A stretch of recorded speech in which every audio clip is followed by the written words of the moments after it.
भारतीय अर्थव्यवस्था की विषय वस्तु हमने प्रारंभ की थी। एक लंबी यात्रा हमारी इस पूरी क्लास के साथ रही। लगभग आपके 100 से ज़्यादा सेशन हो गए, 100 से ज़्यादा लेक्चर हो गए। बजट और इकोनॉमिक सर्वे को जोड़ दे तो आपका ये टॉपिक अब लगभग सभी पक्ष जितने भी अर्थव्यवस्था के हो सकते हैं, जो कि आपके सिलेबस में है, पाठ्यक्रम में है, संस्थान के द्वारा आप लोगों का ये टॉपिक, ये सब्जेक्ट बहुत अच्छे से कंप्लीट करा दिया गया। देखो, अर्थव्यवस्था एक ऐसा सब्जेक्ट है जो कि करंट अफेयर से जुड़ाव रखता है, इसलिए इसकी प्रवृत्ति है कि हर साल ये अपडेट किया जाए। चाहे आंकड़ों की बात कहें या फिर नीतियों की बात करें, हर साल है आपका बजट आता है, हर साल इकोनॉमिक सर्वे आता है, तो चीज़ें बदलती रहती हैं। यहाँ तक कि चाहे वो कर को लेकर के जो ढांचा हो, टैक्सेशन को लेकर सिस्टम हो, सारी चीज़ें बदलती रहती हैं। मेरा पूरा प्रयास था, चूँकि एक बड़ा तकनीकी सब्जेक्ट है, अर्थव्यवस्था सबकी समझ में जल्दी नहीं आता है और एक डर भी बना हुआ है बच्चों के मन में, फोबिया, खासकर मेंस के पेपर पे। तो मेरा प्रयास था कि पूरे सब्जेक्ट को आप लोगों को मैं आसान बनाऊं।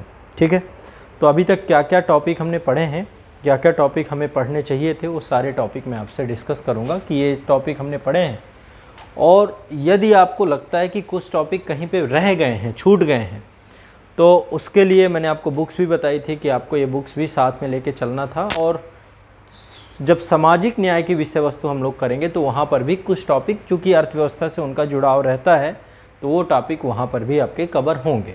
ठीक है, तो चूँकि सब्जेक्ट्स का दोहराव मतलब इस तरीके से ना हो कि वही चीज़ हम यहाँ पढ़ रहे हैं वही चीज़ रिपीट करें, तो कुछ एक दो टॉपिक आपके वहाँ पर होंगे। बाकी ओवरऑल मेजर जो इकोनॉमी का सेक्शन है वो लगभग सारा कुछ आपका हो गया है।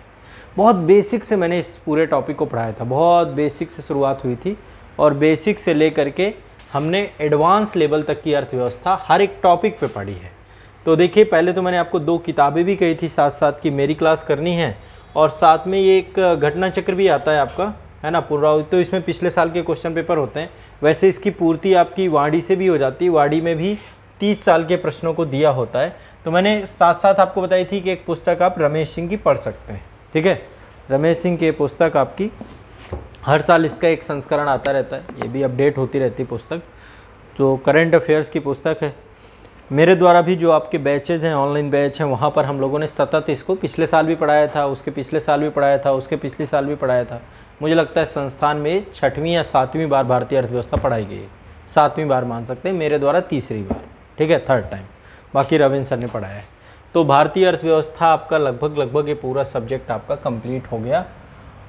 इसमें कुछ चीज़ें आप लोग ऐड करिएगा, जैसे कि करंट अफेयर्स आपका डे बाय डे में जो भी चीज़ें हो रही हैं, चाहे आरबीआई के द्वारा चीज़ें, जैसे कि अभी कल ही की न्यूज़ थी कि रुपए की जो वैल्यू है डॉलर की तुलना में कम हुई है। तो अब ये सब चीज़ें करंट अफेयर्स में आपको ये कुछ टॉपिक मिलेंगे, है ना, कि उसके पीछे के रीज़न क्या हैं, क्या कारण है, क्यों ये ऐसी स्थिति बन रही है। भारत का विदेशी मुद्रा भंडार भी कम हुआ है ना। तो वो सब चीज़ों के कारक अब आप न्यूज़ में पढ़ेंगे तो आपको थोड़ा थोड़ा समझ में आएगा। मौद्रिक नीति आती है आरबीआई की हर 2 महीने में, तो वो भी जब आए तो आपको समझ लेना है, अपडेट कर लेना यदि कोई चेंज किए जाते हैं किसी तरीके के। टैक्स को लेकर, जीएसटी कलेक्शन को लेकर के या फिर कर को लेकर के हर 3 महीने में आंकड़े आते रहते हैं, उनको भी अपडेट करते रहना है। तो एटलीस्ट अब आपका काम है, अगले साल फिर इकोनॉमिक सर्वे और बजट आएगा, वो फिर आपको पढ़ा दिया जाएगा, तो मतलब वो अपडेट हो जाएगा। और जब ये पूरा एक कंप्लीट सब्जेक्ट लगेगा कि रिवाइज करना है, तो पूरा सब्जेक्ट भी आपका रिवाइज्ड हो जाएगा। तो आपको ये दोनों किताबें भी साथ साथ पढ़नी है। और ये जब आप क्लास किए हैं, करने के बाद जब आपने यही टॉपिक बुक्स वगैरह पढ़ा है, जैसे कि जो एक चैलेंजिंग टॉपिक होते हैं, खासकर बैंकिंग वाला टॉपिक, मुद्रा वाला टॉपिक, वित्तीय बाजार वाला टॉपिक, है ना, सेक्टर वाइज इकोनॉमी भी हमने देखी थी। तो कृषि क्षेत्र हो गया, उद्योग क्षेत्र हो गया, सर्विस सेक्टर हो गया, सेक्टर वाइज भी हमने सारे पक्षों को देखते हुए हम चले गए हैं। तो ऐसे में बस अब आपका काम ये रहना चाहिए कि जो भी चीज़ें नई अपडेशन आए, गवर्नमेंट स्कीम आए, पॉलिसी आए, देखो एक पूरा इकोनॉमी से ही जुड़ी होती हैं बहुत सारी सरकारी योजनाएं, है ना। तो सरकारी योजनाएं भी आप लोगों को कलेक्ट करनी चाहिए और कलेक्ट करके उनको क्रम से जो है देखना चाहिए कि किस क्षेत्र से जुड़ी हुई है। क्या ये सामाजिक न्याय के लिए योजना है, या प्राथमिक सेक्टर के लिए, द्वितीयक सेक्टर के लिए है, या तृतीयक सेक्टर के लिए। कुछ योजनाएं मैंने आपको क्लास में भी करवाई हैं। तो अब आपका काम है कि करंट को लेकर के जो भी आपको मैंने एक मैगजीन बताई है, एक पुस्तक है नई आई है, मतलब नई कहें, अभी भी इसके भी एक तीसरा शायद संस्करण इसका चल रहा है। ये आप जानते हैं बड़े चिर परिचित लेखक हैं, आपके कला एवं संस्कृति की पुस्तक इन्होंने लिखी है, नितिन सिंघानिया सर। ठीक है, कोलकाता पश्चिम बंगाल कैडर में हैं। बहुत शानदार और बहुत ही आसान भाषा में लिखी गई पुस्तक है। तो यदि आपको रमेश सिंह में डिफ़िकल्टी लगती है तो आप लोग अल्टरनेटिव ये पुस्तक ले सकते हैं। ये भी टाटा मैकग्रा-हिल पब्लिकेशन से ही प्रकाशित हो रही है पुस्तक। तो चूँकि ये किताब मैंने अभी इस बीच में पहले आपको मैं जब भी कोई किताब आपको रिकमेंड करता हूँ, इसका मतलब ये मान के चलिए कि उस किताब को मैंने पूरा पढ़ा है। बिना पढ़े मैं कोई भी किताब आज तक नहीं आपको बताई होगी, चाहे वो सिविल सर्विसेज की हो चाहे जो भी हो। तो जब रमेश सिंह, तो मान लो चलो एटलीस्ट हमने बहुत पुरानी किताब है, पढ़ी है हमने बहुत पहले।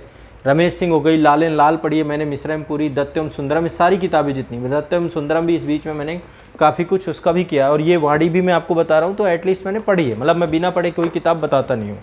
तो ये किताब भी चूँकि मैंने पढ़ी है और ये किताब बहुत अच्छी किताब है, अब इस समय बहुत ज़्यादा इसकी भी डिमांड चल रही है। तो आप लोगों के पास अल्टरनेटिव बुक्स एक ये भी है नितिन सिंघानिया की। यदि आपको लगता है कि रमेश सिंह आपको डिफ़िकल्ट लग रही है, नहीं समझ में आ रहा, तो आप नितिन सिंघानिया जी को भी आप साथ में लेकर के चलिएगा। तो ये बुक्स के मैंने आपको बता दिए थे पहले भी, और मुझे अच्छी बात ये है कि ऑनलाइन वालों ने बताएं एक बार मुझे कमेंट करके, सब ने पढ़ी हैं किताबें जो मैंने दोनों किताबें बताई थी। क्लास के साथ साथ मैंने आपको बोला था कि ये भी कंप्लीट करना है। मेरी कोई भी क्लास होगी, जैसे अभी नेक्स्ट आपका सेशन चालू होने वाला है, तो आपको हर एक सब्जेक्ट के साथ जो बुक मैं बताऊंगा वो पढ़नी पड़ेगी। पॉलिटी के साथ भी मैंने आपको सुभाष कश्यप के और लक्ष्मीकांत की बुक बताई थी। ठीक है, हर एक सब्जेक्ट के साथ मैं आपको एक एडवांस बुक लेकर के चलूँगा, वो आपको पढ़नी ही पड़ेगी हर एक स्थिति परिस्थिति में। तो ये भारतीय अर्थव्यवस्था की पुस्तक है आप सभी की, आप लोगों ने इनको किया होगा। मैं एक बार टॉपिक बता देता हूँ, क्या क्या टॉपिक हमने कंप्लीट किया है, कवर किया है जो अपनी क्लासेस के अंदर है। आप लोग देखिए, शुरुआत मैंने बहुत बेसिक से की थी। यदि आप देखेंगे तो अर्थव्यवस्था की बहुत बेसिक शुरुआत हुई थी। ये आप ही लोगों के नोट्स हैं जो मैंने लिखवाए हैं। हाँ, बिल्कुल बेसिक से हुआ था एक तरीके से अर्थव्यवस्था को समझने को लेकर के, अर्थशास्त्र और अर्थव्यवस्था। ये पेजेस क्यों छूटे हुए हैं, क्या हो गया था? अच्छा, मतलब आपने ये जगह खुद छोड़ रखी है। अच्छा, ठीक। अब क्या करना, आप एक इंडेक्स बना लेना, ठीक है ना, कि क्या क्या चीज़ें हुई हैं। तो बहुत बेसिक से स्टार्टिंग हुई थी आपकी क्लास में, और इसके बाद ये अर्थव्यवस्था के क्षेत्र कौन कौन से हैं, आधार कौन कौन से हैं, पूंजीवादी, समाजवादी अर्थव्यवस्था, मिश्रित अर्थव्यवस्था, भारत में इन सब के लाभ, हानियाँ, विशेषताएं, बहुत बेसिक चीज़ें हैं, बेसिक क्लासेस हैं ये आपकी। फिर एक ये आपका सिलेबस में है प्रगति, समृद्धि, विकास, ये सब चीज़ों में क्या अंतर है। अर्थव्यवस्था, भारतीय अर्थव्यवस्था का मूल्यांकन की इंडियन इकोनॉमी का भी प्राचीन रूप क्या था, फिर अंग्रेज़ों के आने के कारण क्या हुआ, और फिर वर्तमान रूप क्या हो गया, वर्तमान समस्याएं क्या हैं इंडियन इकोनॉमी में, ये सारी चीज़ें हमने चर्चा की थी। और इसके बाद फिर हमने प्रारंभ किया था आपका, ये काफ़ी लंबा चला था पूरा एक एक टॉपिक। फिर नेशनल इनकम आपका टॉपिक स्टार्ट हुआ था, राष्ट्रीय आय, ये टॉपिक हमने स्टार्ट किया था। राष्ट्रीय आय, आर्थिक समृद्धि बनाम आर्थिक विकास, निर्धनता, आय असमानता, ये वाला टॉपिक जो आपका निर्धनता वाला है, ये टॉपिक में सोशल जस्टिस वाला जो सामाजिक न्याय वाला विषय होगा, वो सब्जेक्ट आपका, उसमें बहुत डीपली ये पढ़ेंगे, गरीबी, बेरोजगारी, भुखमरी, निर्धनता, ठीक है, विद डेटा, इकोनॉमिक प्रोस्पेक्टिव से। तो ये टॉपिक आपका वहाँ पे हम लोग देख करके चलेंगे। बट राष्ट्रीय आय मैंने बहुत डिटेल से पढ़ाया था, जीडीपी के बारे में, जीडीपी के बारे में हमने पढ़ा था, एनडीपी के बारे में पढ़ा था, जीएनपी के बारे में पढ़ा था, एनएनपी के बारे में पढ़ा था, ये सारे टॉपिक। फिर भारत में राष्ट्रीय आय का क्या एक हिस्टोरिक बैकग्राउंड है, जो डिपार्टमेंट्स हैं जो इसको कैलकुलेट करते हैं, ठीक है, आधार वर्ष क्या है, बाजार मूल्य क्या है, सारे टॉपिक यहाँ पे। और राष्ट्रीय आय से जुड़ी हुई जितनी भी आपकी अवधारणाएं थी, प्रति व्यक्ति आय हो गया, और नॉमिनल जीडीपी क्या है, रियल जीडीपी क्या है, नॉमिनल इनकम क्या है, रियल इनकम क्या है, जितनी भी शब्दावलियों से जुड़ी हुई चीज़ें हैं, सकल पर्यावरण उत्पाद का भी कॉन्सेप्ट देखा था, हरित सूचकांक के विषय वस्तु को भी हमने चर्चा की थी, और राष्ट्रीय आय की गणना किस तरीके से की जाती है, इसमें उत्पादन विधि के बारे में बताया था, आय विधि हो गया, वितरण विधि हो गया, व्यय विधि हो गया। जब आप पढ़ोगे अगेन अब तो आपको आसानी समझ में आएगा। फिर सकल मूल्य वर्धन यानी ग्रॉस वैल्यू एडेड या जीवीए के बारे में मैंने आपको बताया था, ठीक है, पोटेंशियल जीडीपी क्या है, इससे क्वेश्चन पूछा गया था, ये भी मैंने आपको बताया था, ठीक है, संभाव्य जीडीपी को लेकर के। इसके बाद हमने दूसरा टॉपिक चुना था मुद्रास्फीति, इन्फ्लेशन, एक बड़ा और मेजर टॉपिक था आपका इन्फ्लेशन। तो इन्फ्लेशन में मुद्रास्फीति के कारण क्या हैं, मांग प्रेरित कारक या लागत प्रेरित कारक, मुद्रास्फीति के प्रकार, क्या कारण है मुद्रास्फीति हो जाती है, सारे टॉपिक यहाँ पे हमने कवर किए थे। ठीक है। तो मुद्रास्फीति मैंने बहुत डिटेल से आपको यहाँ पे पढ़ाया है। और फिर मुद्रास्फीति को नियंत्रित करने के लिए आरबीआई के द्वारा जो मौद्रिक नीति और भारत सरकार के द्वारा राजकोषीय नीति, दोनों को लेकर यहीं पे फिर बजट वगैरह भी आगे हमने पढ़ा था।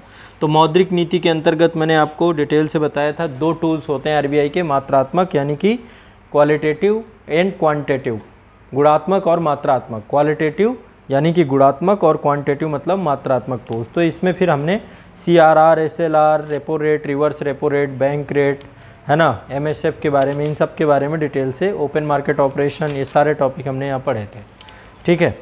और इसके बाद मैंने गुणात्मक मूल्य भी आपको बताए थे कि ये भी कारक हैं जिससे आपका, इसके बाद कोविड-19 के कारण से मौद्रिक नीति में क्या परिवर्तन किया गया है, ये भी चर्चा हमारी हुई थी जो करंट से जुड़ी हुई चीज़ है। इसके बाद दूसरा टॉपिक हमने देखा था कि फिजिकल पॉलिसी जो गवर्नमेंट के द्वारा लाई जाती है, राजकोषीय नीति, ये भी मौद्रिक नीति के नियंत्रण में कैसे बाधक के रूप में होती है या सहायक के रूप में होती है, दोनों पक्षों को देखा था। और फिर राजकोषीय उपाय देखे थे हमने, करों में वृद्धि होती है, गैर विकासात्मक व्ययों में वृद्धि होती है, सारे टॉपिक हमने यहाँ पे कवर किए थे।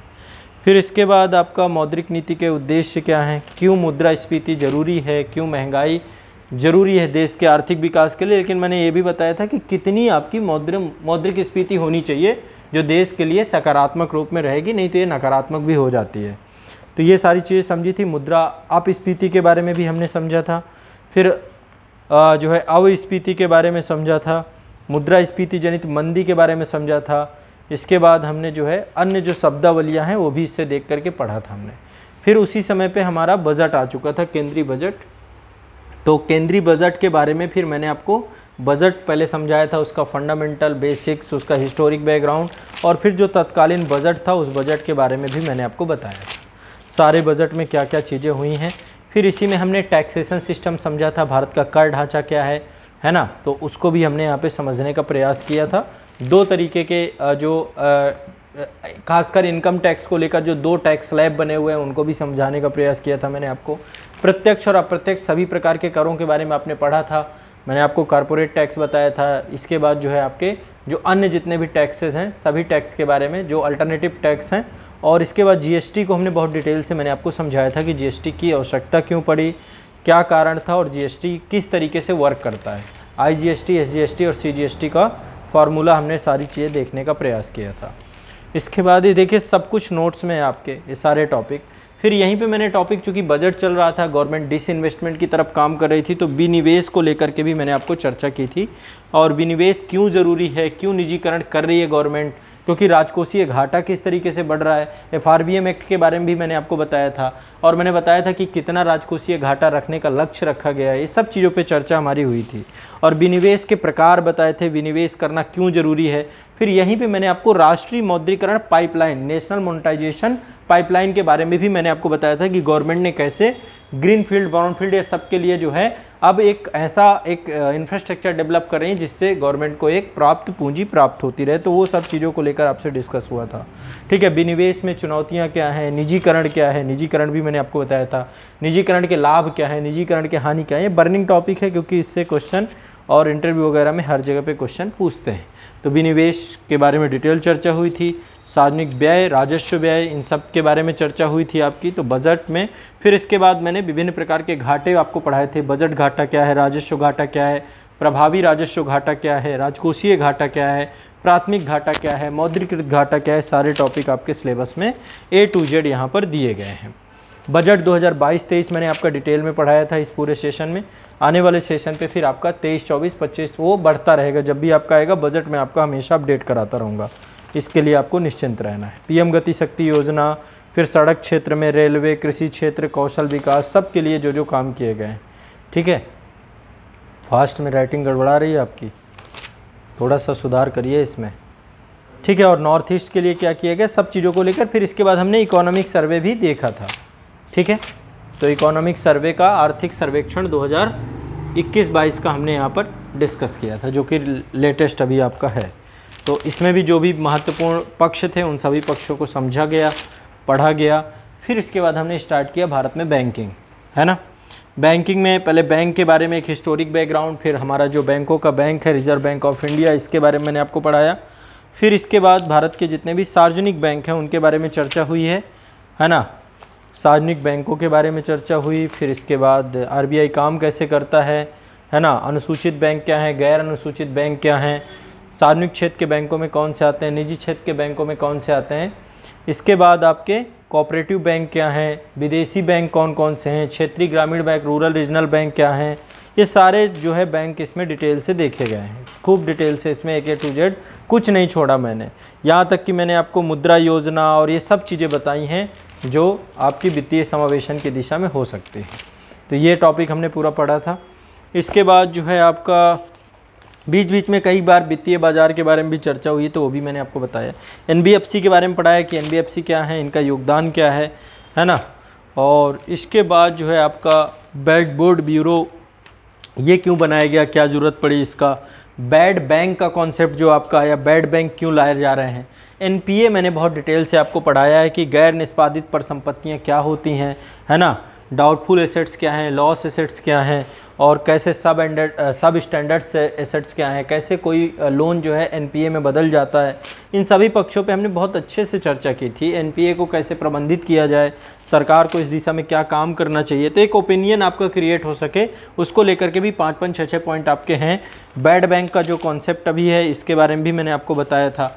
फिर वित्तीय समावेशन मैंने आपको पढ़ाया कि वित्तीय समावेशन होता क्या है, क्यों वित्तीय समावेशन की आवश्यकता होती है आपको, ठीक है। वित्तीय समावेशन सरकार के द्वारा क्या क्या प्रयास किए गए हैं, कौन कौन सी सरकार के द्वारा योजनाएं और ये सारी चीज़ें लाई गई हैं, तो इसके बारे में भी हमने खूब डिटेल से चर्चा की है, क्या क्या चुनौतियां हैं। तो वित्तीय समावेशन टॉपिक यहाँ पे हमने कंप्लीट किया है। इसके बाद कुछ बैंकिंग सुधार को लेकर समितियां थीं, खासकर नरसिम्हन कमेटी वगैरह, सब कुछ यहाँ पे आपकी डिस्कस है। बेसल मानदंड भी मैंने पढ़ाए हैं, बेसल 3 वगैरह सब के बारे में चर्चा हुई है। फिर UPI क्या है, भीम ऐप क्या है ना, ये जितने भी हैं सब चीज़ें डिस्कस हुई हैं। फिर मैंने कमेटीज़ में सारी कमेटी आपको लिखवाई थी। नचिकेत मोर कमेटी क्या है, जस्टिस MB शाह कमेटी क्या है, PJ नायक समिति बनाई गई आपकी, है ना, दीपक मोहंती समिति बनाई गई, तो जितनी बिमल जलान समिति बनाई गई, हर्षवर्धन समिति बनाई गई, और इन समितियों के क्या क्या काम थे, क्या क्या उद्देश्य थे, एक मैंने लिस्ट आपकी बनवाई थी पूरी की पूरी, ठीक है। इसके बाद महत्वपूर्ण बैंकिंग अवसंरचनाएँ मैंने आपको पढ़ाई थी, जिसमें भारतीय वित्तीय प्रणाली कोड, ये जिसे IFSC कोड होता है, ये क्या होता है। स्विफ्ट कोड के बारे में आपको मैंने बताया था। स्विफ्ट कोड क्या है, जब रशिया और यूक्रेन वाला मैटर चल रहा था तो रशिया को स्विफ्ट प्रणाली से अलग कर दिया गया, उसके ऊपर प्रतिबंध लगा दिया गया, तो वो भी मैंने बताया था। ATM के बारे में चर्चा हुई थी हमारी कि ऑन साइड ATM क्या है, ऑफ साइड ATM क्या है, वाइट लेबल ATM क्या है, ब्राउन लैब ATM क्या है, सब चीज़ें चर्चा हमारी हुई थी। यहाँ पे पूरा आपके नोट्स में आपको मिल जाएगा, क्लासेस में मिल जाएगा। फिर इसके बाद मैं स्टार्ट करता हूँ अर्थव्यवस्था के क्षेत्रक, प्राथमिक क्षेत्रक, द्वितीयक क्षेत्रक, तृतीयक क्षेत्रक। तो प्राथमिक क्षेत्रक के अंतर्गत आपका पूरा एग्रीकल्चर सेक्टर बहुत डीप गया, बहुत डिटेल गया, जिसमें मैंने आपको पहले भारतीय कृषि की भूमिका क्या है इंडियन इकोनॉमी में, भारतीय अर्थव्यवस्था में, इसके डेटाबेस जुड़ी हुई चीज़ें, फसलें क्या हैं, खाद्यान्न क्या है, खाद्यान्न में क्या आता है ना, दलहन, तिलहन, वाणिज्यिक फसलें, खरीफ की फसलें, रबी, जायद, औद्योगिक फसलें, सजावटी फसलें, भारत में कृषि का विकास क्या है, कैसे एग्रीकल्चर हमारे यहाँ पे डेवलप हुआ, क्या योगदान है एग्रीकल्चर का, और कृषि क्षेत्र की महत्वपूर्ण समस्याएं क्या हैं, मानवीय समस्याएं क्या हैं, संस्थात्मक समस्याएं क्या हैं, तकनीकी समस्याएं क्या हैं, और इसके बाद कृषि के उत्पादन विकास के क्षेत्र में सरकार के द्वारा क्या योगदान किया गया, भूमि सुधार किया गया, तो भूमि सुधार को लेकर के पहले जो जमींदारी, महलवाड़ी, रैयतवाड़ी व्यवस्था थी, ये क्या थी, ये भी मैंने आपको बताया। फिर कृषि का पंचवर्षीय योजनाओं में किस तरीके से ध्यान दिया गया, तो सभी पंचवर्षीय योजनाओं में एग्रीकल्चर को कैसे लेके चला गया। फिर ग्रीन रेवोल्यूशन क्या है, ठीक है, हरित क्रांति क्या है, और इसमें प्रथम हरित क्रांति के बाद द्वितीय हरित क्रांति के बारे में भी चर्चा हुई है। हरित क्रांति की विशेषताएं क्या थीं, खाद्यान्न में क्या क्या कारण थे, हरित क्रांति के कारण क्या हुआ, हरित क्रांति की सफलता के कारक क्या थे, ये भी मैंने आपको पढ़ाया है यहाँ पे, ठीक है। इसके बाद हरित क्रांति से उपजी समस्याएं, नकारात्मक प्रभाव, क्या नकारात्मक प्रभाव रहे इस कारण से, द्वितीय हरित क्रांति की जो आवश्यकता है अभी वर्तमान में वो क्या है। तो इन सभी पक्षों के बारे में डिटेल से हमने चर्चा की है। केवल हरित क्रांति नहीं पढ़ाया, बाद में फिर मैंने सभी प्रकार की इंद्रधनुषी क्रांतियों के बारे में भी आपको बताया है, कुछ भी हमने छोड़े नहीं हमने, ठीक है। तो एक तो हम ये भी लेके गए। फिर अब जो भी इससे जुड़ाव था, जैसे उर्वरक, हमने उर्वरक अलग से पढ़े पूरे कि उर्वरक को लेकर कहाँ कहाँ पे इंडस्ट्री है, कहाँ कहाँ पे इसमें हिंदुस्तान उर्वरक निगम और भारतीय उर्वरक सहकारी निगम, कृषि भारती कोऑपरेटिव, ये सब चीज़ों के बारे में मैंने यहाँ पे पढ़ाया आपको। फिर नीम लेपित यूरिया का कॉन्सेप्ट अभी आया है आपका हाल फिलहाल में। मृदा स्वास्थ्य कार्ड योजना के बारे में चर्चा हुई है। मृदा स्वास्थ्य कार्ड योजना के बाद जो है आपका जैविक खेती क्या है उसके बारे में चर्चा हुई है। भारत में जैविक खेती की संभावना, जैविक खेती के लाभ, पर्यावरण की दृष्टि से, मिट्टी और कृषि की उत्पादकता की दृष्टि से। फिर जैविक खाद क्या है, इसमें फिर मैंने प्रकार आपको सारे लिखवाए हैं कि गोबर की खाद क्या है, कंपोस्ट खाद क्या है, बर्मी कंपोस्ट क्या है, हरित खाद क्या है, जैविक खाद क्या है, सब कुछ आपको अपने नोट्स में मिल जाएगा। सब कुछ मैंने लिखवाया है। फिर मैंने बीज के बारे में आपको बताया कि बीज क्या है, बीज को लेकर भारत सरकार की क्या नीति है, प्रजनक बीज किसे कहते हैं, आधार बीज किसे कहते हैं, प्रमाणिक बीज किसे कहते हैं, बीज प्रतिस्थापन अनुपात किसे कहा जाता है और इसके लिए संगठन कौन से हैं, राष्ट्रीय बीज निगम और सारी संस्थाओं के बारे में भी हमने पढ़ा है इसमें। फिर हमने जेनेटिक मॉडिफाइड फसलें यानी जीएम फसलों के बारे में पढ़ा है। जीएम फसलों का विरोध क्यों भारत में हो रहा है, उसके पीछे के कारण देखें। जीएम फसलों से क्या लाभ हो सकता है इंडिया को, उसके बारे में भी हमने चर्चा किया है। और कई सारे विवाद हैं उसको लेकर, बीटी कॉटन, बीटी बैगन, और उसको लेकर के भी चर्चा मैंने की है। फिर कृषि को लेकर 3 कानून आए हुए थे जिसको लेकर पूरे देश में व्यापक आंदोलन हुए थे। तो उन तीनों एग्रीकल्चर कानून, पहला था किसान उपज व्यापार और वाणिज्य संवर्धन और सुविधा अध्यादेश 2020, दूसरा था मूल्य आश्वासन और कृषि सेवाओं पर किसान सशक्तिकरण समझौता अध्यादेश 2020, और तीसरा था आवश्यक वस्तु संशोधन अध्यादेश 2020। ये 3 आपके आए थे। तो ये तीनों के तीनों मैंने आपको अच्छे से पढ़ाया है, प्लस माइनस सब कुछ देखा है इसमें, ठीक है। कुछ भी है, जब आप पढ़ोगे तो प्लस माइनस दोनों था, ठीक है। इसके बाद एमएसपी को लेकर जो डिमांड थी, तो एमएसपी क्या है और एमएसपी के अंतर्गत कौन कौन सी फसलें आती हैं, एमएसपी की सिफारिश कैसे की जाती है, कृषि कीमत और लागत आयोग क्या है, ये भी मैंने आपको पढ़ाया था, ठीक है। एमएसपी से जुड़े हुए मुद्दे क्या हैं, अभी वर्तमान में एमएसपी क्या चल रहा है, वो भी मैंने आपको डिस्कस किया था, ठीक है। इसके बाद सरकार की क्या मंशा थी कृषि विधेयकों को लाने के पीछे, और इसके बाद एमएसपी का विरोध क्यों हुआ, कृषि व्यापारियों के संबंध में जमाखोरी, ये सारी टॉपिक, जमाखोरी क्या है, फिर इसके बाद मैंने कॉन्ट्रैक्ट फार्मिंग आपको पढ़ाई थी। कॉन्ट्रैक्ट फार्मिंग क्या है, अनुबंध कृषि, अनुबंध कृषि के क्या लाभ हैं, अनुबंध कृषि को लेकर किसानों की चिंताएं क्या क्या हैं, राज्य सरकार के अधीन क्या क्या कार्य हो रहे हैं, आगे क्या हो सकता है। फिर सहकारी कोऑपरेटिव फार्मिंग हमने पढ़ी थी। कृषि का यंत्रीकरण हो रहा है, यंत्रीकरण की क्यों आवश्यकता है, यंत्रीकरण के क्या लाभ हैं, यंत्रीकरण के क्या दोष हैं, सरकार के द्वारा यंत्रीकरण को लेकर क्या प्रयास किए गए हैं, ये भी हमने पढ़ा। हमने फिर इसके बाद एग्रीकल्चर फाइनेंस, कृषि वित्त के बारे में पढ़ा। तो कृषि वित्त में किस तरीके से पहले साहूकार हुआ करते थे, व्यापारी होते थे, महाजन होते थे, आज वर्तमान में सरकार ने वित्तीय समावेशन के माध्यम से किसानों को जोड़ दिया है। तो ये सब भी हमने पढ़ा, और किस तरीके से कोऑपरेटिव सोसाइटीज़ के माध्यम से किसानों की समस्याओं का समाधान को लेकर प्राथमिक सहकारी समितियां बनाई गई हैं। स्टेट और डिस्ट्रिक्ट लेवल पे भी कोऑपरेटिव सोसाइटीज़ हैं। तो ये सब चीज़ें काम की। इसके बाद हमने किसान के वित्त के बाद किसान क्रेडिट कार्ड योजना, कृषि अवसंरचना कोष 2020 में बनाया गया था। सूक्ष्म वित्त समस्याओं को लेकर के कई सारे नो-फिल अकाउंट खोले गए थे। कृषि बीमा के लेकर चर्चा किया गया था। प्रधानमंत्री फसल बीमा योजना 2016 वाली हमने चर्चा की थी, पढ़ी भी थी। कृषि सब्सिडी के बारे में मैंने आपको बताया था कि एग्रीकल्चर के क्षेत्र में जो सब्सिडी को लेकर के जो एक कॉन्सेप्ट है, तो प्रत्यक्ष और अप्रत्यक्ष दोनों प्रकार की सब्सिडियां मैंने आपको पढ़ाई थी। इसके बाद कृषि सब्सिडी क्यों आवश्यक है, ये भी मैंने आपको डिटेल से पढ़ाई है। भारत में भूमि सुधार टॉपिक, ये भी मैंने आपको पढ़ाया, जिसमें इजारेदारी व्यवस्था और स्थायी बंदोबस्त, रैयतवाड़ी और महलवाड़ी, ये टॉपिक पढ़ाया। भूमि सुधार फिर मैंने आपको पढ़ाया, भूमि सुधार क्यों आवश्यक पड़ा, और इसको लेकर संस्थागत सुधार क्या किए गए, तकनीकी सुधार क्या किए गए, स्वतंत्रता के बाद, आज़ादी के बाद क्या सुधार हुए गए, मध्यस्थों का उन्मूलन किया गया, कैसी ये पूरी की प्रणाली आपकी दोषपूर्ण हो गई, मतलब ये प्रणाली सही तरीके से लागू नहीं हो पाई। फिर इसके बाद आपकी पहला संविधान संशोधन में नवी अनुसूची जोड़ी गई। फिर काश्तकारी सुधार को लेकर हमारे चर्चा हुए, ठीक है। हम भूमि की हदबंदी, चकबंदी, भूमि के स्वामित्व की बात, ये सारे टॉपिक मैंने यहाँ पे पढ़ाए। फिर भूदान आंदोलन भी यहाँ पे मैंने आपको पढ़ाया कि भूदान आंदोलन आपका ये पोचमपल्ली से चालू हुआ था ना आपका, है ना। तो पोचमपल्ली तेलंगाना से स्टार्ट हुआ था आपका, तो ये भी मैंने आपको यहाँ पे पढ़ाया है। इसके बाद भूदान आंदोलन को डिटेल से पढ़ने के बाद हमने खाद्य प्रबंधन पढ़ा है आपका। फूड मैनेजमेंट के बारे में चर्चा की है कि फूड मैनेजमेंट में क्या क्या चीज़ें आती हैं। भोजन की पहुंच उपलब्ध कराना, है ना, भोजन की सब तक पहुंच होना, उपलब्धता होना, उसका जो है सब तक पहुंचना, उसका डिस्ट्रीब्यूशन, ये सब चीज़ें गवर्नमेंट का काम होता है। इसी के अंतर्गत फिर मैंने पीडीएस सिस्टम आपको पढ़ाया था, सार्वजनिक वितरण प्रणाली के बारे में चर्चा हुई थी, ठीक है, ये भी डिटेल से पढ़ाया। सार्वजनिक वितरण प्रणाली में लक्षित सार्वजनिक वितरण प्रणाली, खाद्य सुरक्षा क्या है, राष्ट्रीय खाद्य सुरक्षा अधिनियम 2013 क्या है, ठीक है, भारतीय खाद्य निगम क्या है, एफसीआई के बारे में यहीं पे चर्चा हुई थी, ये संस्था जो आपकी है। फिर भारतीय खाद्य सुरक्षा अधिनियम 2013 के अंतर्गत टीपीडीएस सिस्टम क्या है, एक राष्ट्र एक ration, one nation one ration card को लेकर के एक राष्ट्र एक राशन कार्ड की व्यवस्था को देखा। फिर खाद्य कोड आयोग के बारे में बात की, विश्व खाद्य सुरक्षा कार्यक्रम जो आपका चल रहा है उसके बारे में चर्चा हुई, उपभोक्ता संरक्षण अधिनियम 2019 के बारे में चर्चा हुई, कृषि अपशिष्ट जो बचता है, पराली वराली और जो ये पूरा पोल्यूशन का इशू है, कृषि वेस्टेज को लेकर चर्चा हुई हमारी, ठीक है। फिर इसके बाद कृषि अपशिष्ट कैसे खतरा बनता जा रहा है, इसके बारे में भी चर्चा हमारी हुई। फिर सभी प्रकार की मैंने क्रांतियाँ सब एक साथ लिखवाई थी, एक लिस्ट करवाई थी आपको। फिर कृषि के क्षेत्र में क्या क्या चुनौतियाँ हैं, किसानों की आय को कैसे दोगुना करना है, उसको लेकर कौन सी रिपोर्ट आई थी, ये सब चीज़ें चर्चा हुई। फिर हम आ गए उद्योग क्षेत्र में, ये तो एग्रीकल्चर था, ठीक है। उद्योग क्षेत्र में मैंने उद्योगों के बारे में बताया कि उद्योग क्या होते हैं, कौन कौन से कारक होते हैं जो उद्योगों को प्रभावित करते हैं, कच्चा माल, पूंजी, भूमि, श्रम, बाजार, जल परिवहन, तकनीकी, ये सारे पॉइंट मैंने आपको लिखवाए थे, ठीक है। फिर कच्चा माल के बारे में आपको बताया था।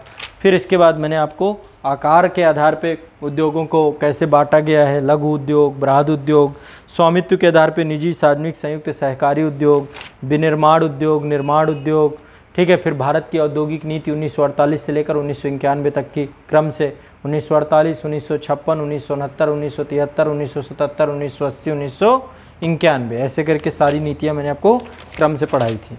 मैंने आपको बताया था कैसे कैसे जो है धीरे धीरे हम निजीकरण की ओर बढ़ते चले गए।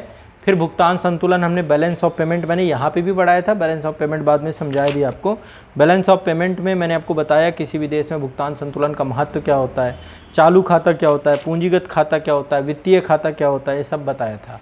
फिर इसके बाद मैंने 1991 में नई आर्थिक नीति को बहुत डिटेल से पढ़ाया था, इसके क्या उद्देश्य थे, क्यों लाई गई, फिर उदारीकरण क्या है, निजीकरण क्या है, वैश्वीकरण क्या है, ये भी मैंने आपको पढ़ाया। इसके बाद जो है आपका वैश्वीकरण के तहत उठाए गए कदम क्या हैं, ये भी पढ़ाया। फिर सार्वजनिक क्षेत्र के उपक्रम जो आपके हैं उनके बारे में भी हमने चर्चा की कि सार्वजनिक क्षेत्र के उपक्रम में क्या क्या चीज़ें आपकी आती हैं, ठीक है। तो ये भी मैंने महारत्न कंपनियां बताई, नवरत्न कंपनी बताई, मिनी रत्न में श्रेणी 1 श्रेणी 2 दोनों बताई मैंने आपको, तो डिटेल से हमने ये भी देखा था, ठीक है। सूक्ष्म, लघु और मध्यम उद्योग को लेकर के पुराने क्या क्या पैरामीटर थे और नए पैरामीटर क्या बनाए गए। पहले टर्नओवर के आधार पे नहीं था, एक लिमिट दी गई थी, अब टर्नओवर के आधार पे कर दिया गया है, तो वो भी मैंने आपको पढ़ाया है यहाँ पे क्लास में, ठीक है। ये भी चर्चा हुई है। फिर हर एक क्षेत्र की क्या समस्या है, क्या चैलेंजेस हैं, क्या प्रॉब्लम्स हैं, उनको देखा है हमने। निगमित सामाजिक CSR के बारे में पढ़ाया था, इसमें पूरा कंप्लीट नहीं लिखा हुआ है, ठीक है। कॉर्पोरेट सोशल रिस्पॉन्सिबिलिटी के बारे में चर्चा हुई थी, निगमित सामाजिक उत्तरदायित्व है, ठीक है। कंपनी संशोधन अधिनियम मैंने आपको कंपनी अधिनियम 2013, 2019, 2021 में भी जो चेंजेस हुए हैं वो भी मैंने आपको बताए थे। औद्योगिक रुग्णता क्या है, कैसे उद्योग जो है औद्योगिक बीमारी क्या है, इसके बारे में चर्चा हुई। बाह्य कारण, आंतरिक कारण। फिर राष्ट्रीय कंपनी विधि न्यायाधिकरण NCLT के बारे में मैंने आपको बताया था, ठीक है। NCLT के बाद फिर आपका हम सेवा क्षेत्र में आ गए थे। सेवा क्षेत्र के बारे में मैंने आपको बताया कि सेवा क्षेत्र में क्या क्या होता है, वित्तीय गतिविधियां आपकी जुड़ी होती हैं। इसके बाद जो है जो कंपनियों को प्रदान की जाने वाली सेवाएं होती हैं, जैसे प्रशासन, प्रबंधन, परामर्श, पर्यटन के बारे में मैंने आपको बताया, होटल सेवाएं, परिवहन, संचार, व्यक्तिगत सेवाएं, समारोह, अवकाश, ये मीडिया और ये सब इंटरनेट, ये बहुत सारी चीज़ें हैं इसमें, IT सेक्टर, सब कुछ मैंने बताया था।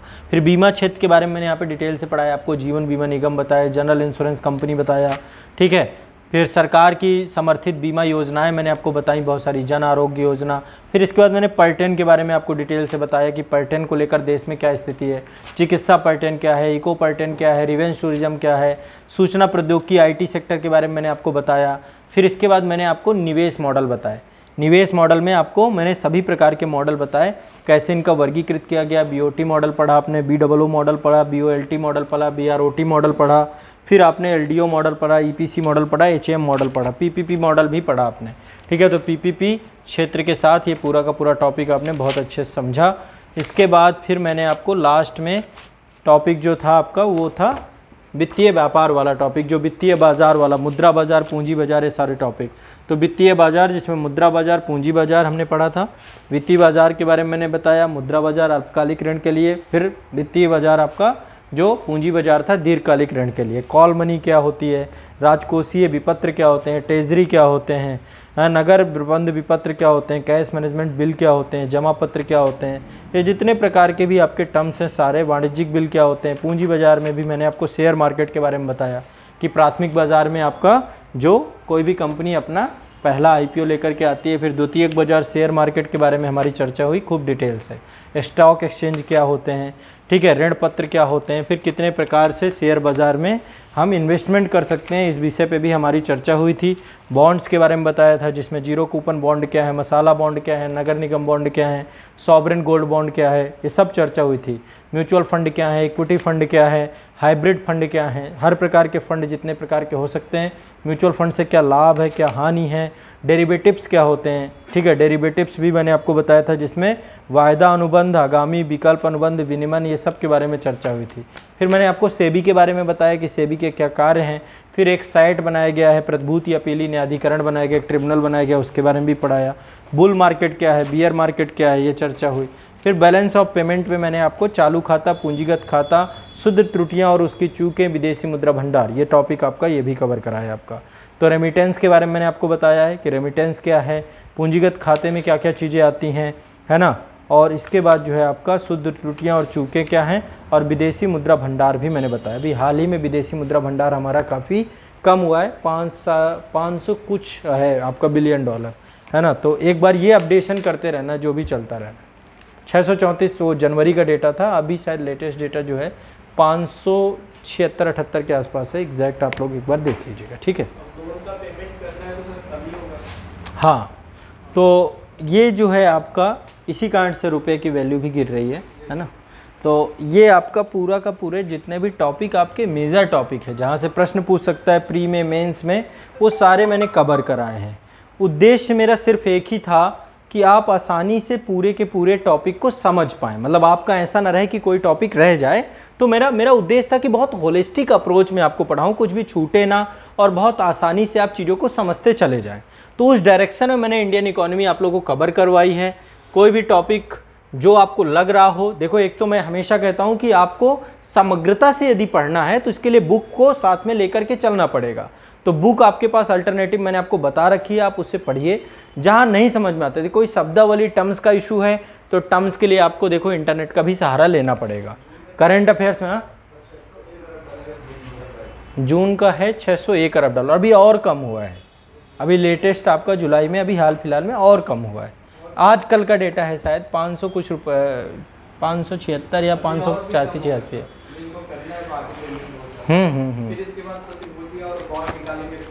फिर इसके बाद हाँ, वो तो देखो एक सतत प्रक्रिया है, इकोनॉमी में चलती रहती है, गवर्नमेंट उस पर काम करती रहेगी। तो ये आप लोग को अपडेशन में रखनी है चीज़ें। करंट को लेकर देखो, एक तो आपको ये जो राज्यसभा टीवी है, संसद टीवी, उसमें भी आपका इकोनॉमी को लेकर जो भी एपिसोड आते हैं, मुद्दा आपका जो टॉपिक चलता है ना, उसमें इकोनॉमी से जुड़ा होता है, उसको ज़रूर सुनिए। उसमें बहुत बड़े बड़े विशेषज्ञ आते हैं जो कि अर्थव्यवस्था के टर्म्स को, आपको सब चीज़ों को बहुत आसानी से समझाएंगे, ठीक है। अब बुक से मेरे पढ़ाने के बाद आप पढ़ोगे, आपको चीज़ें समझ में आएंगी, कोई भी चीज़ बचेगी नहीं, और क्वेश्चन आपके निकलेंगे। क्वेश्चन के लिए तो एक आपको एक काम ये कर लेना है, ये जो आपकी घटना चक्र है, जैसे ही टाइम आपको मिलता है अब, तो घटना चक्र में क्वेश्चन, खूब सारे क्वेश्चन आंसर ही दिए गए हैं। तो पुराने क्वेश्चन भी होते हैं, बट उन्होंने जो एक्सप्लेनेशन दिया है ना, उसमें अपडेट कर दिया है। तो थोड़ा सा इसमें बैठ के भी आप कोशिश करिएगा कि चीज़ों को लगाएं, ठीक है।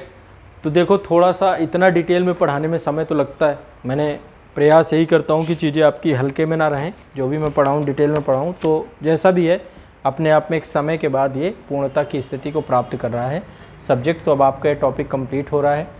नेक्स्ट टॉपिक जो आपका होगा, उसमें भी हम यही प्रयास करेंगे कि चीज़ें डिटेल से रहें। अब इंडियन इकोनॉमी की जो क्लासेस हैं आपकी ऑनलाइन रूप से आपके संस्थान के एप्लीकेशन में उपलब्ध रहेंगी।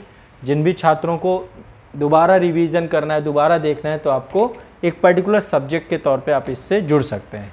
ऑनलाइन बैच के सभी छात्रों की ये क्लासेस अपडेट्स हो चुकी हैं। अगले साल नेक्स्ट ईयर जब बजट आएगा, तो उसमें फिर मैं बजट और इकोनॉमिक सर्वे का कंटेंट अपडेट आपका कर दूंगा, या कोई भी और ऐसा करंट रिलेटेड कुछ भी होता है तो उसमें भी हमें ध्यान रखेंगे, करंट की क्लासेस में उनको हम डिस्कस कर लेंगे, ठीक है। तो ये आपका भारतीय अर्थव्यवस्था की क्लास हमारी समाप्त होती है। ऑनलाइन वाले जितने बच्चे हैं, अब आपसे मुलाकात आज काफ़ी बड़ी संख्या में उपस्थित हैं सब लोग। वैसे तो बहुत ज़्यादा लोग रिकॉर्डेड ही क्लास देख पाते हैं, लाइव में कम बच्चे रहते हैं, क्योंकि मैं समझ सकता हूँ ज़्यादातर संस्थान के साथ जो बच्चे जुड़ते हैं वो या तो गवर्नमेंट जॉब में होते हैं या तो वर्किंग वूमेंस, या फिर तो ऐसे में मैं समझ सकता हूँ कि गवर्नमेंट जॉब वालों का टाइम नहीं रहता। लेकिन फिर भी ये हमारी क्लास रही थी। अब आपको कोई भी डाउट रहता है, कुछ भी रहता है, आपके पास एक चैट बॉक्स आपको मिला होगा, वहाँ पे आप चैट करके अपनी प्रॉब्लम्स को, या आपके पास एक बैच का ग्रुप होगा उसमें एक दूसरे की मदद कर सकते हैं, या फिर आप चैट बॉक्स में कुछ पूछेंगे तो मैं निश्चित तौर पे आपको रिप्लाई भी करूँगा। ठीक है। हाँ, अभी नई क्लास को लेकर के मैं आपको सूचना दे दूँगा। तो अब आपकी हमारी मुलाकात जो है इकोनॉमी की क्लास में अब नहीं होगी। अब नहीं होने का मतलब ये नहीं है कि ये सब्जेक्ट ख़त्म हो गया, ज़रूरत पड़ेगी तो फिर मिलेंगे। और सब्जेक्ट के तौर पे जो थ्योरी वाला सेक्शन था साथ में करंट से जोड़ करके वो टॉपिक मैंने कवर कर दिया। जो रेगुलर हमारी क्लास चल रही थी अब वो यहाँ से समाप्त होती है, यानी कि आपकी भारतीय अर्थव्यवस्था सफलतापूर्वक आपकी कंप्लीट हो गई है। अब आप इसको रिवाइज़ करिए, अपने मास्टर नोट्स बनाइए, बुक से किसी से भी पढ़िए, कोई दिक्कत वाली बात नहीं है। जो टॉपिक आपको लग रहे हो कि अभी ये रह गए हैं, कुछ हो गए हैं, तो जब हम सामाजिक न्याय की विषय वस्तु पढ़ेंगे, मैं पढ़ाऊँगा आपको सोशल जस्टिस, वहाँ पर ये वाला जो सेक्शन है इसमें दिया गया है वाड़ी में, आप चैप्टर नंबर में बता रहा हूँ आपको, वाड़ी में दिया गया है ये मानव एवं समावेशी विकास, ह्यूमन एंड इंक्लूसिव ग्रोथ का वाला एक टॉपिक है। उसमें इन्होंने समावेशी विकास और भारत में निर्धनता, बेरोजगारी, गरीबी उन्मूलन को लेकर के तो कार्यक्रम योजनाएं हैं, परिभाषा योजनाएं। तो ये मैं डिटेल से सोशल जस्टिस वाले टॉपिक में आपको पढ़ाऊँगा, तो उसकी प्रतीक्षा करिएगा। जब वो स्टार्ट होगा तो कुछ भी आपको दिक्कत नहीं होगी। ठीक है, तो ये आपका जो है सेशन है। एक बार मुझे फीडबैक ज़रूर चाहिए आप सभी का इस पूरी क्लासेस का, कि कैसा रहा, आपको चीज़ें समझ में आई, कॉम्प्लिकेशंस क्या रही। तो एक बार आप लोग फीडबैक ज़रूर दीजिएगा चैनल पे जा कर के, और बताइएगा कि आपको चीज़ें कैसे लगी। तो फीडबैक का काम आप सभी का रहेगा। अभी थोड़ा सा देख लेते हैं, जो भी बच्चे हैं अब नेक्स्ट क्लास को लेकर के देख लीजिएगा।